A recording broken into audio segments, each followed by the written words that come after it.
안녕하세요. 도심지 중소형 빌딩 신축, 리모델링을 전문으로 하고 있는 BSN 빌사능건설의 송영환이라고 합니다. 앞으로 자주 이런 방송 찍도록 하겠습니다.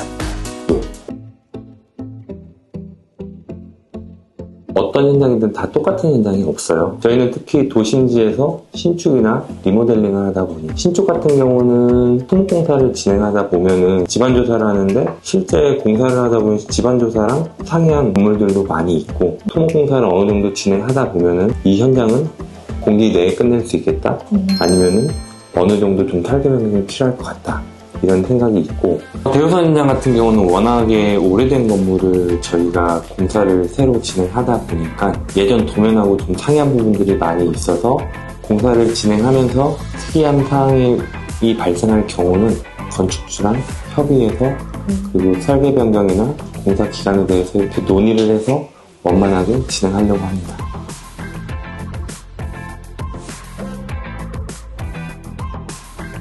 그게 제일 건설회사 하면서 건축주랑 가장 분쟁을 많이 일으키는 부분인데요. 신축 같은 경우는 토목공사 이외 다른 부분에 있어서는 큰 이슈는 없는데 땅을 팔지 않은 부분이기 때문에 집안조사 부분이랑 지금 현재 현장 여건에 대해서 상이한 부분은 협의를 드리고, 금액에 대해서 좀 부담스러운 부분은 도면이 정해진 부분에서 일부 절감할 수 있는 부분을 제시해드려서 이걸 좀 맞추려고 최대한 저희가 노력을 하고 있고, 대수선 같은 경우도 예전 도면을 근거해서 하다 보니까 기존에 있어야 될 보나 기둥이 없을 수도 있거든요.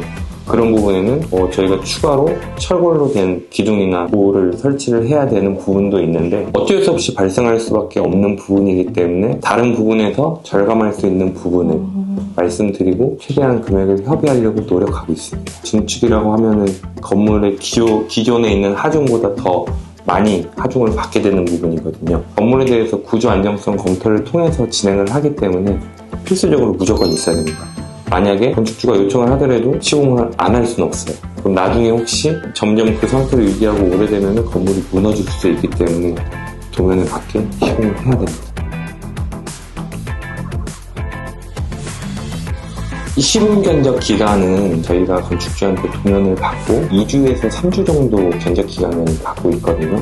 그 기간 동안 도면을 검토하고 견적을 제출을 해서 드리는데, 도심지에 있는 중소형 빌딩 같은 경우는 설계 기간이 약 한 4개월에서 5개월 정도 소요가 돼요. 건축주 입장에서는 공사 기간을 빨리 시작하기 위해서 그런 추가되는 이자 비용이나 이런 금융 비용을 감당해야 되기 때문에 최대한 그 기간을 좀 줄이려고 하거든요.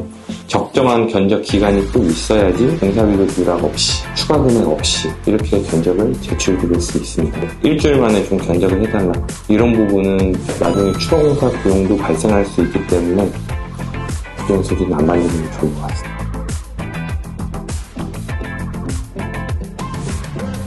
상관이 없을 수도 있는데 있을 수도 있죠. 건물이 없는 빈 땅에서 저희가 공사를 진행하는데 지질조사 결과랑 상이하게 지하 수위가 더 높은 경우도 있고, 안방 같은 경우도 저희가 예전에 청담동 같은 경우에 신축을 할 때 단단하지 않은 무른암이 발생을 한다는 집안조사 결과 보고서가 나왔었는데 실제 암을 파보니까 암 중에서도 제일 센 청암이라는 게 나와서 공사할 때 매우 어려움이 있었습니다. 토목공사만 최초의 계획은 저희가 한 3개월 정도로 계획을 했었는데 5개월 정도 이상 공사가 토목공사만 진행됐었어요. 꼭 그렇지만 않습니다. 건축주 입장에서 부지를 선정할 때도 가장 중요한 게 내가 원하는 건물을 볼 때 그 주변에 신축을 하고 있는 현장을 한번 보는 것도 중요해요. 대략적으로 내 땅의 대지 상태는 이렇겠구나 판단을 할 수 있거든요.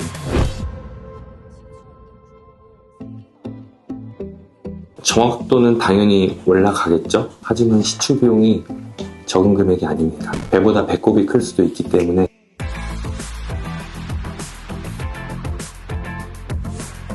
흙만 나온다고 좋은 현장은 아니에요. 토목공사하고 땅을 다 판 이후에 지하부터 지상까지 골조 공사를 진행을 하는데 그 건물이 들어서면은 건물에 대한 하중을 땅이 받아줘야 되거든요. 흙만 있어서 너무 무르게 되면은 집안에 대한 보강 공사가 추가로 발생할 수가 있어요. 땅을 팔 때는 좀 수월할 수 있지만 토질이 좋지 않은 부분에 있어서 치환도 발생할 수 있고 집안에 대한 보강이 발생할 수 있기 때문에 일부 추가 금액이 발생할 수 있습니다. 암 같은 경우는 건물에 대한 하중을 받아줄 수 있는 충분한 진해력은 나오겠지만 저희가 도심지에서 공사를 하기 때문에 뭐 뿌레카라든지 이런 장비를 통해서 암을 깰 수도 있지만 주변에 저희는 다 주택가 아니면 업무를 진행하고 있는 현장들이 밀집해 있거든요.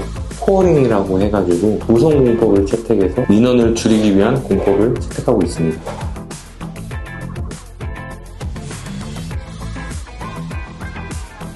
저희가 공사를 계약하게 되면 공사 착공 들어가기 전에 킥오프 미팅이라는 걸 진행을 하는데 처음에 설계 도면을 받고 공법에 대한 방법이나 공정표를 일일이 다 하나씩 설명드리고 스펙북이라고 하면은 외부 자재나 내부의 마감은 어떤 식으로 진행하고 그런 상표까지 다 명기가 되어 있어요. 저희가 공사를 진행을 할 때도 공사일보나 CCTV를 설치해서 건축주들이 직접 오시지 않더라도 CCTV를 통해서 어떤 공사가 있었는지 실제로 확인할 수 있게 바쁘시더라도 오지 못하시더라도 이후에 확인하실 수 있고 스펙북 같은 경우는 미리 다 선정된 거를 건축주한테 다시 한번 확인을 받고 시공을 진행을 하고요. 샘플 시공을 진행해서 건축주가 처음에 생각했던 느낌과 좀 상이할 부분도 있거든요. 다양한 자재를 구비해서 건축주한테 보여드리고 최종적으로 선택하면 그 이후에 저희가 시공을 하고 있습니다. 네.